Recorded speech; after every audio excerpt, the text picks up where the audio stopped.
criando um consórcio chamado Consórcio da Paz para enfrentar facções criminosas.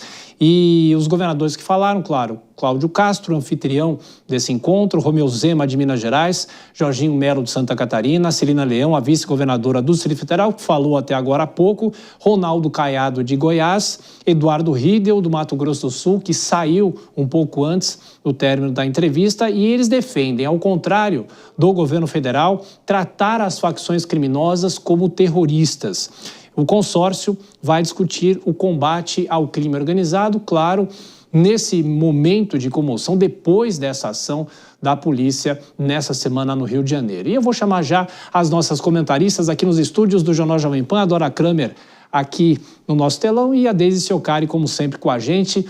Bom, Dora, começando por você, boa noite, bem-vinda. Você acompanhou a entrevista com muita atenção. Claro que eles fazem o antagonismo, isso já era esperado, ao governo federal e acabam colocando na mesa algumas propostas.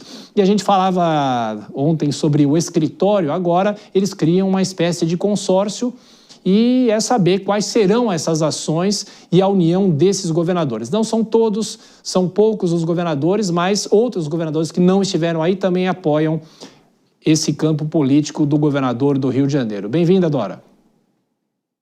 Boa noite, Tiago, boa noite, Deise, boa noite a todos. Pois é, esse ponto sobre os slogans, né, os nomes, o que se fez até agora, nesses 2 dias, no Rio de Janeiro, em termos de governo federal e governos estaduais, foi criar 2 slogans, Escritório de Emergência e Consórcio da Paz, né? Mas vamos ao Consórcio da Paz, que foi a discussão. Uma pregação de união com discurso absolutamente divisionista do ponto de vista político, a começar pelo recorte ideológico dos governadores, não só na figura político-partidária, mas também no discurso. E algo que falado os governos estaduais, o crime não teria se espalhado pelo país se os governos estaduais tivessem capacidade de dar conta dessa criminalidade. As polícias estaduais não têm essa capacidade, está aí posto o crime espalhado.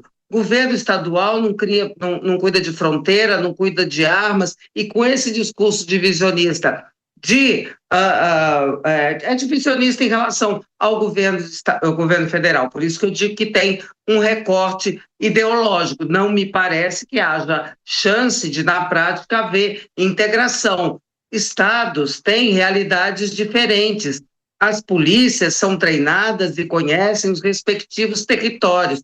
Você já imaginou o policial de Goiás, de Santa Catarina, sendo jogado aqui no Rio de Janeiro, aqui para subir morro? É uma coisa, ou vai se fazer o quê? Um retreinamento de todos esses policiais? E como é que fica o atendimento ao respectivo estado? Vão desfalcar as forças policiais? Então, do ponto de vista operacional, do ponto de vista concreto, nada se falou. Pode ser que tenha um plano, um planejamento, ou que seja elaborado, mas ninguém falou sobre isso.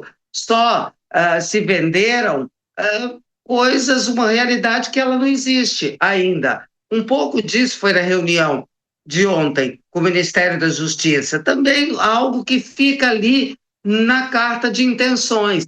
E aí ficam falando durante horas, com um discurso, principalmente o governador de Goiás, Caiado, chegou, falou o tempo todo em eles, as pessoas, chamando as pessoas de definir um lado, ou vocês estão com isso, ou vocês estão com aquilo, divergências entre eles, enquanto o governador Caiado é francamente contra a PEC da segurança, o governador Castro ameniza um pouco, o governador Riedel nem tanto assim. Quem falou um pouco mais sobre unidade foi a vice-governadora do Distrito Federal, a Celina Leão.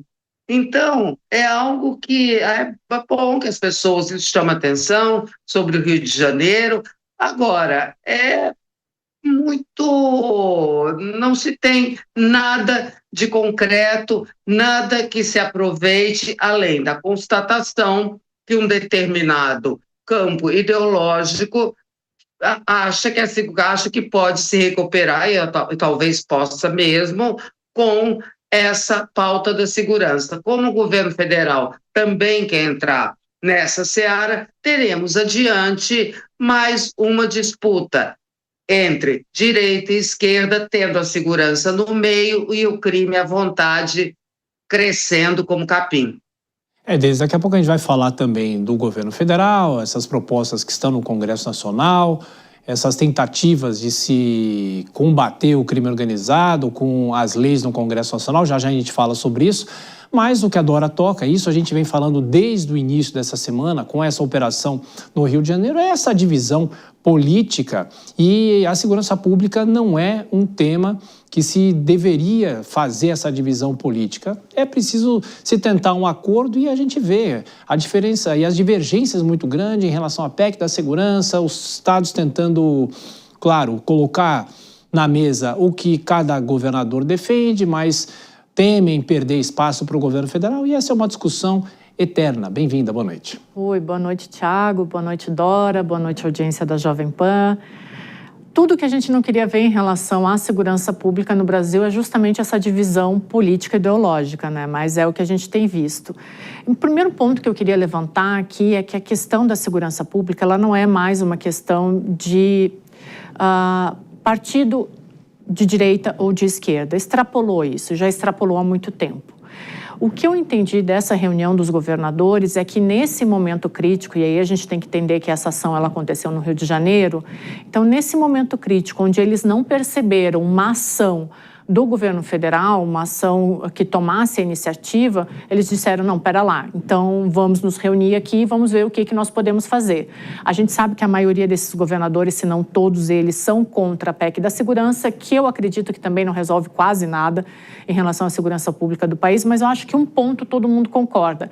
Enquanto não unificar governo federal, estados e municípios nesse assunto da segurança, a gente não vai conseguir resolver nada.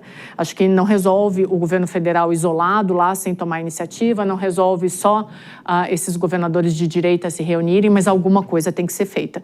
O que a gente viu essa semana no Rio de Janeiro não foi a primeira vez que a gente viu um massacre, não vai ser a última se alguma atitude não for tomada. E eu acredito que o principal no meio disso tudo é a gente entender que o Brasil está cruzando uma linha em relação à segurança pública e alguma coisa precisa ser feita. De novo aqui, PEC da segurança não vai resolver, os governadores já estão falando que são contra. O governo federal precisa tomar uma iniciativa de unir estados, municípios e, de novo, o governo federal. Senão a gente vai ficar aqui girando em círculos e não vai resolver nada. Então, assim, eu entendo que pelo menos essa reunião dos governadores, por um lado, ela foi positiva sim, porque, a gente não tem aqui o governo federal ajudando a gente, vamos fazer alguma coisa aqui entre nós. Eu espero que não fique só no plano das ideias, como a Dora falou, e algo de efetivo seja feito logo. Dora, há um ponto que vem sendo discutido também, é a ausência do governador Tarcísio de Freitas presencialmente nessa reunião aí no Rio de Janeiro. Ele participou a portas fechadas por videoconferência, outros governadores também, mas aqui há uma explicação. Segundo interlocutores, ele quer entender a operação por completo, com todos os detalhes, antes de emitir qualquer tipo de opinião. Ele adota a prudência, ele faz certo, ou poderia ter ido também, já que é do mesmo campo político? Olha, poderia. Ele disse que ia participar remotamente, talvez não tenha querido, eu acho que é o mais provável, né? Se colocar nesse cenário onde realmente, Deise, acho alguma coisa precisa ser feita. Agora, os governadores não disseram que coisa. Como ontem, também a reunião com o Ministério da Justiça não diz que coisa, sendo que essa situação ela não é de hoje, e isso mostra que o poder público, de um modo geral, não pensou seriamente sobre isso, porque se tivesse pensado, se empenhado, no momento em que tem um fato impactante, algumas cabeças, pelo menos, já teriam uma linha do que seria necessário. Os especialistas, as pessoas que lidam com esse assunto e não são do poder público, pessoas, ex-secretários, gente que formula essa questão, quando a gente pergunta, tem uma linha de pensamento, só que não tem os instrumentos para agir. Quem tem os instrumentos para agir parece absolutamente atordoado, porque fazem o discurso, imaginam um slogan, que lindo, consórcio da paz, e daí?